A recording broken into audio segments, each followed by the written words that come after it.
We're all set. All right. Good evening. This is the September 19th, 2024 edition of the Economic and Community Development Meeting. With us tonight, council members Jim Freyer, Lisa Shanahan, Jalen Seed, Darlene Young, and Heather Dunn from the committee. I also want to acknowledge that council member DeJuan Wiggins is here. He's not a committee member, but I want his presence noted for the minutes. Is there anyone from the public who wishes to participate? I see Nicole Eady's a attendee. She should be made a panelist because she's also a council member. So please also note her that she's present for the minutes.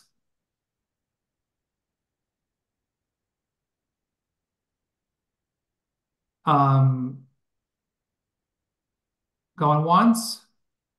Yeah, no one's raising their hand, Josh. I Yep. promoted Nicole, so. Okay, so I think we can close public participation. Administration, so we have to approve. So first, the minutes for the August 1st regular meeting, and obviously what they mean by regular meeting is the meeting of ECD, not the joint meeting. And I saw Lisa had her hand up. Any corrections, deletions, anything along those lines? Okay. I'm sorry, I just want to check one thing. Yep. Just one quick thing on the top of the meeting minutes. It just Barbara Smith's name is spelled incorrectly. It's Smyth, not Smith. I didn't see anything else unless anyone's got anything. Um, I'm ready to vote. All in favor? Okay, passes unanimously. Now the minutes for the August 1st special joint meeting. I realize, I'm sorry. Nicole E's got her hands up. So since she is a member, I think, of the ad hoc committee of affordable housing, I think it's actually appropriate for her to move on this one. So I assume that's why Nicole's raising her hand, right, Nicole? Yes. Hey, Josh. Thank you. Hey. I just want to give the correction for the spelling of my last name in the attendance Yes. section. Yep, on page Yeah, 7. there seemed to be there were a bunch. I saw that. Yeah, and then page 10 on the second paragraph. It was Okay, so in terms of attendance, Nicole Eady's name is spelled incorrectly. For starters, it's Eaddy, and then Nicole with I forgot the punctuation. Yeah, that's fine. Just the last name is Yeah, and then in a surprise to no one, Nora Najelski-Neichner's name is spelled wrong. Sure. And then you said page 10? Yes, the second paragraph. It's in there a couple of times. Okay, so she means page 10 of the PDF. Mm-hmm. Yeah, okay, so second paragraph, same spelling issues for her name. Does anyone else have any corrections, deletions, anything like that for the minutes? Seeing none, all in favor? Okay, that is unanimous. So our first item of the meeting, item tonight, new business, redevelopment agency. Number one, authorize the mayor, Harry W. Rilling, to execute any and all documents for submission of the PY 49 CAPER, CAPER, to HUD. Do I have a motion? Jalen Seed raised his hand first. Stephen Ivan from RDA is here. Stephen, I wanted you to, if you would like to say a few words about this item. Yep. And obviously both of these, 1 and 2, are both related to the CDBG process, but let's do it one at a time. Sure. So for our first item, we have the Consolidated Annual Performance and Evaluation Report, that's otherwise known as the CAPER. It is a yearly report that is due to HUD at the end of every program year to give a brief recap of how we've spent our CDBG funds throughout the year, the dollar amount, what categories those are separated into, the resource narrative provided in the memo explains that at a very high level for a brief recap, and then throughout the CAPER, there's several different sections that are reported on. So this summarizes the prior year activities that we've done through CDBG, including independent city projects that are funded through CDBG or approved subrecipients that were selected for funding throughout the year. So on a very high level note, that is the CAPER for anybody who's not familiar with it. And as a final comment on this, there were no comments received leading up to the meeting. The comment period ended on the 17th, and there just wasn't time in between when the memos were due to update that for final notice. So as a brief note, there were no comments received during the public comment period nor the public hearing. Okay, and just for this particular item, this is not for the future. This is about the past year. Correct. And I assume this report is something we have to do for the federal government, for housing and urban development. Correct. We have 90 days after the program year ends, which is June 30th. That puts this due, I believe it's the 28th or the 29th, and that is why we're looking to move this forward to the council meeting on the 24th for approval for submission to HUD. Okay. Do any council members have any questions? Seeing none, I will call for a vote. All in favor of taking this item to the council? That's unanimous.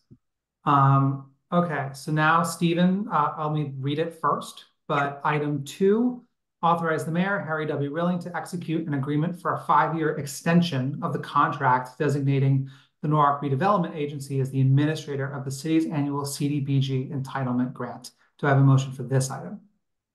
Councilmember Young, Council President Young, my mistake. Stephen? Yep.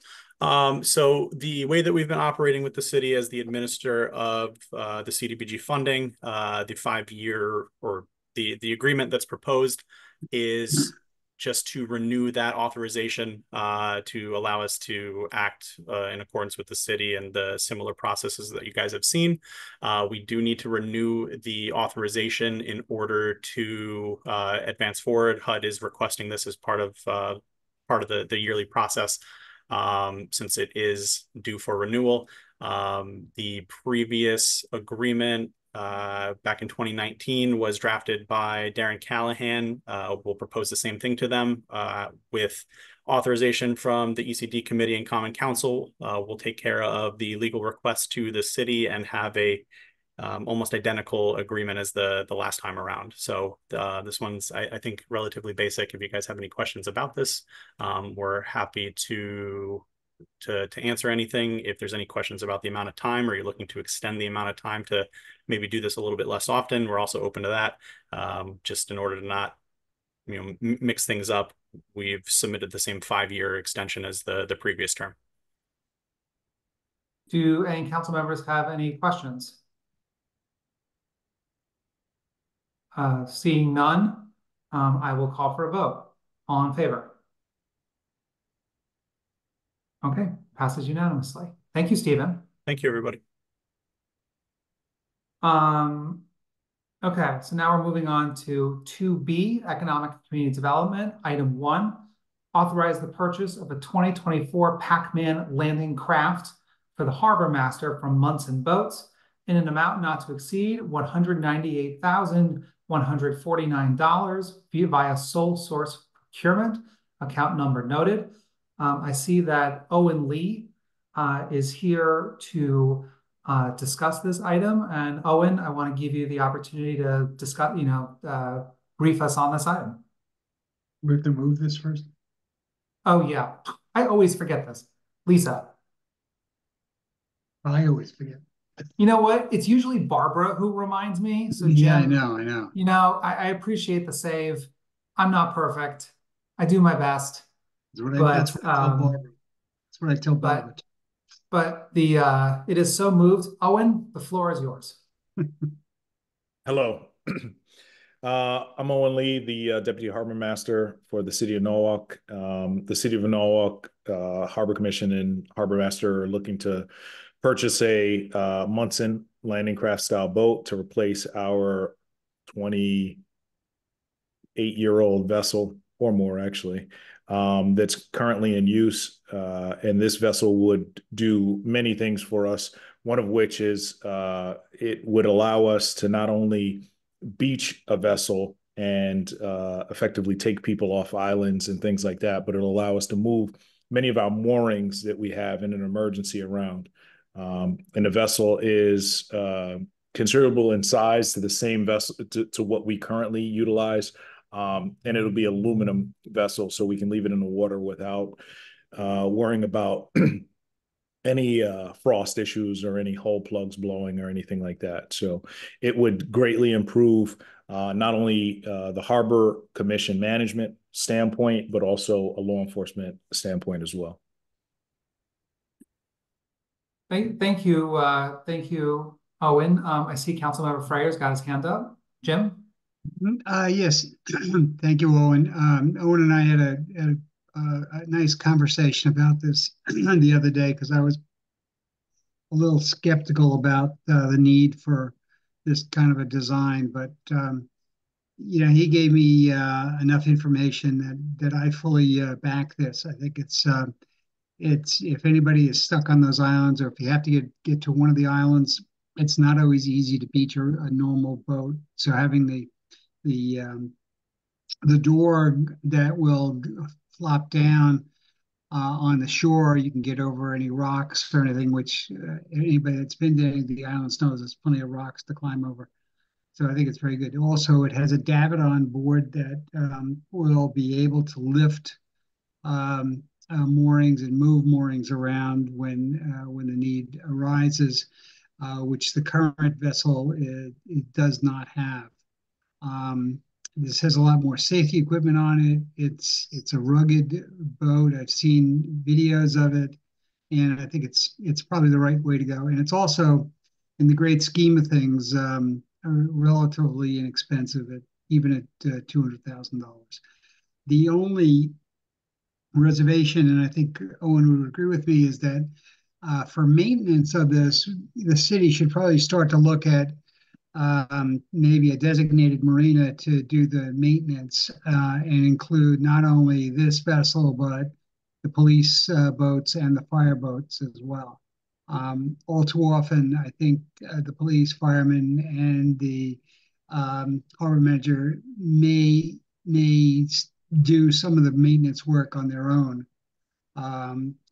There's no documentation of what it was done, how much it costs, or anything like that. And so I think it makes sense. Also, the fact that we're having to pay for a trailer that's only going to be used periodically when we take the boat out, we could very easily get a marina just to haul all the boats that we have out, and save the expensive storage of trailers, which we have some over at the DPW yard and scattered around the city anyway. So I'm all in favor. I think it's a good deal, but I think that we should look into some kind of a centralized maintenance facility for our fleets. Owen, I just want to give you the opportunity, if you had any response or any information any other context you'd like to provide in response to what Councilmember Freyer brought up. No, it makes complete sense. Currently, the vessel that the Harbor Commission has in the water, we pay every time it needs maintenance to be hauled. If we had something in place, we would obviously get a break on the hauling fee and all of that. So as far as that vessel is concerned, that if something was put into place, some kind of schedule, I'm sure we would save money down the road. Council President Young. Oh, thank you. So we only have the one that you were talking about we're replacing now? Is that how that's working? That's correct. With the harbor master vessel is a 23-foot vessel that was commissioned, I want to say in 1991 or 1992, and it was purchased by the police department and handed to the Harbor Commission. At some And so the life expectancy of this is about the same? The life expectancy of we're over its life expectancy in my estimation by at least 6 or 7 years. The vessel that's currently in the water is in need of replacement for sure. Charlene, was your question about the new vessel? And the new vessel. Oh, the new I'm sorry. The new okay. vessel is a 15 to 20 year investment for sure. Right. And what do we do with the old one? Well, that's the city's prerogative. Usually the vessels get auctioned.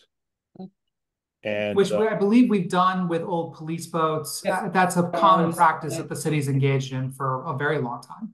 That's correct. The last decommissioned police vessel was sold 2 years ago at auction. Yeah. The reality here, however, is probably we're going to have to pay to get rid of it. Oh. Unfortunately, that is the reality. It does have a replacement motor that we put on it this year because we had to have something in the water. It has a Yamaha 150 on it, but the vessel is in need of repair.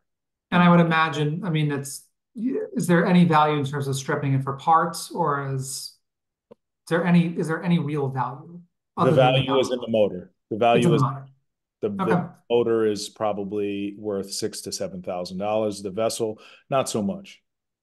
Is there anything to, and I just realized I'm vamping here. Would that motor would be usable on the new boat, or is that not a feasible repurposing? No, the motor that's on the vessel is a used motor with significant hours. It is operable. Okay. Not only that, it's not an electronic steering, nor is it an electronic throttle control. It's all cables. And old school. Correct. I think Owen's being kind of generous with a $6,000 selling price on that. That's okay. I mean, it is what it is. Okay. Do any council members have any additional questions about the boat? To get here. So what's the process? How long for delivery? Because we don't have it. How long does that take? Unfortunately, we have to get on the schedule, and we won't know until we get on the schedule. The smaller boats are usually slipped in throughout their production line. You know, they want to put out 30 and 40-foot boats. They can slip a 23 or a 24 in pretty easily. The problem is we just don't know until we get on the schedule to see what they have for orders and where they could put us. What I can tell you, from my experience regarding boat deliveries, you're looking at 6 to 12 months, and that's conservative. Wow. So best case scenario, it's in the water next summer. Worst case scenario, 2026. Give or take. Correct. It does it. So that just got me thinking about another question. So the vessel you have now will last that long? I mean, with maintenance and the things that you do, or do you think it's about done and we don't have that type of vessel? I can't give you a guarantee on a 30-year-old vessel. The motor went, the motor that was on it previous to the 150 replacement went, and we put a replacement on the vessel just to get it going. I can't give you any guarantees on a used motor. Do I think that it'll make it? The motor sounds strong, but I don't know its history prior to us putting it on the vessel. What would be the option? What would be the contingency plan if, God forbid, we find out? Because I think this is where Darlene's going, which is we put in the purchase order, down payment or a purchase order on the new boat. It takes 12 months to get here. We now have a boat that may or may not work next summer. Is there a contingency plan for like a rental or a stopgap that would get us through next season, theoretically? Thank you, Josh. Absolutely. So the stopgap, I'm actually the Marine police officer as well. So the stopgap is to utilize one of the Marine police vessels for that purpose. And as small as, I shouldn't say that, as frequently as the police vessels go out and we utilize them, I'm on the water every day, so I can perform some of those tasks through my everyday, being on the water. The other thing too is that I think what Owen is talking about is emergencies where we need somebody to go out. And I should also note that, Josh, you've mentioned a couple of times about next summer, this boat will be in the water. This boat is in the water 365 days of the year, 24/7. So, it's not a seasonal type thing. But I mean, in case of an emergency, we do have the police and the fire that have vessels in the water. The other thing that does come up is that there are emergencies that come up where you may need a mooring that has to be moved. And a mooring is typically a 500-pound mushroom anchor that's sitting at the bottom holding a boat. Maybe it's a bigger boat gets on there and starts to drag it, and it has to be picked up and moved someplace else.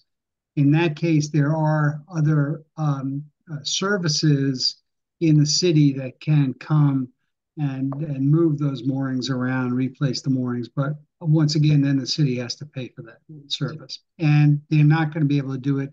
The reaction time, correct me if I'm wrong, Owen, you mentioned it could be 2 weeks, could be a month sometimes. We have to wait until they can fit you into their schedule. Yeah, absolutely. If a mooring is dragged off station, it could potentially be in a channel and it's a hazard. And so when we find those hazards, we need to be able to move them immediately. And sometimes it's not immediate if we have to use a service. Councilmember Seed.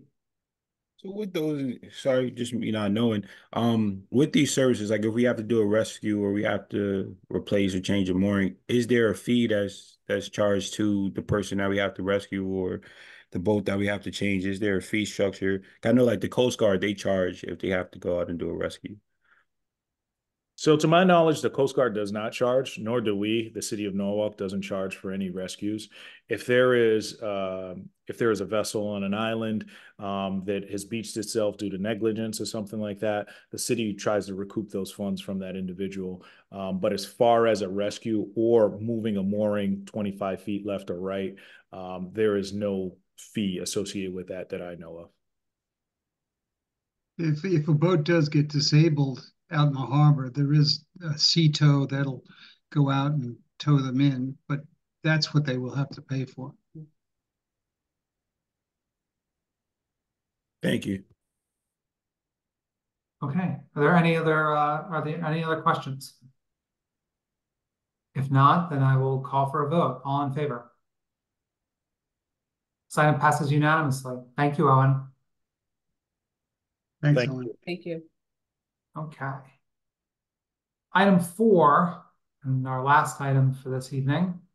Authorize the mayor, Harry W. Rilling, to enter an agreement with ARC Document Solutions, LLC, for document digitization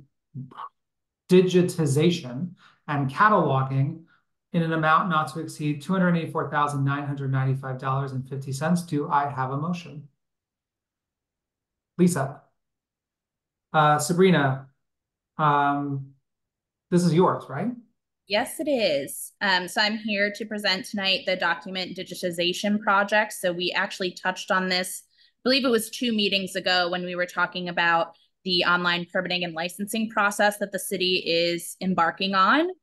So this is a piece of that project that actually was originally requested in the 2021 capital budget with planning and zoning, but with a pairing of some ARPA funding, we were able to put out a larger kind of RFP to ask a company to come in for us and scan all the documents that we have related to properties and property owners. So this includes field cards, which is our first priority, site plans and any development plans and building permits or zoning permits that we may have. The goal really is if somebody goes onto our new permitting and licensing system software, they can type in their property address and not only see all the permits that have been pulled in there, but also see kind of a site map of what their property looks like, any deed information. We have documentation going back since the beginning of time almost. They're almost endless. There's a significant amount of them, plus all the newer documents that we're getting as properties are developing. So we will have a company come in. That company will then take the documents off site, but they will immediately scan them. And once they are scanned, they are immediately available to staff. So there's no real gap time besides travel time if somebody were needing to get a document right away, which is actually really beneficial because it gives us a larger cost savings, but also it digitizes in real time. So it's not like we're losing out on a bunch of documents for a couple of months and then they're all coming back into a system. It's immediately available to us. Some things that I should mention are you'll see the price point on the RFP and in their responses varies a little bit per document. This has to do with colored documents. Some you can do in black and white, and that's totally fine. Some were signed in pencils of different colors from years ago, which is how they did that. Same thing with kind of those pink paper copies that we all know and love when you used to write in pen and get a copy for yourself. So some of those documents do need to be scanned in full color. But the benefit to all of this as well is once all of these are scanned and completed and they're in the system, not only will they be scanned so you can open them up and visually look at them, but you can also search them. They'll all be PDF searchable documents now, which is also really beneficial for a homeowner or staff that would like to go into the system and specifically look for one thing within a document instead of to have to look through multiple documents to get the answer. So all in all, it's going to create a real large efficiency benefit to staff, but also to homeowners who might usually have to come into City Hall to look for these types of things. So we're really excited to get this started. This is going to be a large chunk of the documents that we do have. We're prioritizing the building permits and the field cards first, since they go back so long, but also they're usually the most, the main documents that we need on a day-to-day basis to look for that are usually somewhere in City Hall that staff has to go and physically get that document, pull the file, and then be able to read that file. So we're excited to be able to search it up and be able to get all the information that we may need. So if you have any questions, that's kind of the gist of it. And like I said, about 2 weeks ago, this is part of that larger project where Jessica had mentioned there was a $2 million effort to digitize all permitting and licensing. So this is just a portion of that. I just want to add the digitization of field cards. I really can't think of something more important in terms of this project. I mean, there is literally a room in City Hall that has all of these field cards, and they're so important. And the fact that they are sitting in file cabinets, not only in City Hall, but frankly, I think in other buildings around this, in city-owned buildings too, like that is very nerve-wracking. This is a long time coming. So I know we voted on this part of the project a couple months ago, but this is part of a multi-million-dollar effort to upgrade massively this whole process for businesses, residents, everything in between. Any questions? Comments? No questions. We've been talking about this for as long as I've been on council. So thank you so very much for getting this underway because it's really important work. Yeah, we're really excited about it. It's going to be really great. Any other questions, comments from council members? Seeing none, I will call for a vote. All in favor of taking this to the council? That is unanimous. With that, there's only one more motion left. Who wants to make it? Councilmember Shanahan. Motion to adjourn. I like that. All right. 7:33. Nice job, team. Good job, Chair. Take care, everyone. Have a good night. Have a good Take it one. easy. Good night.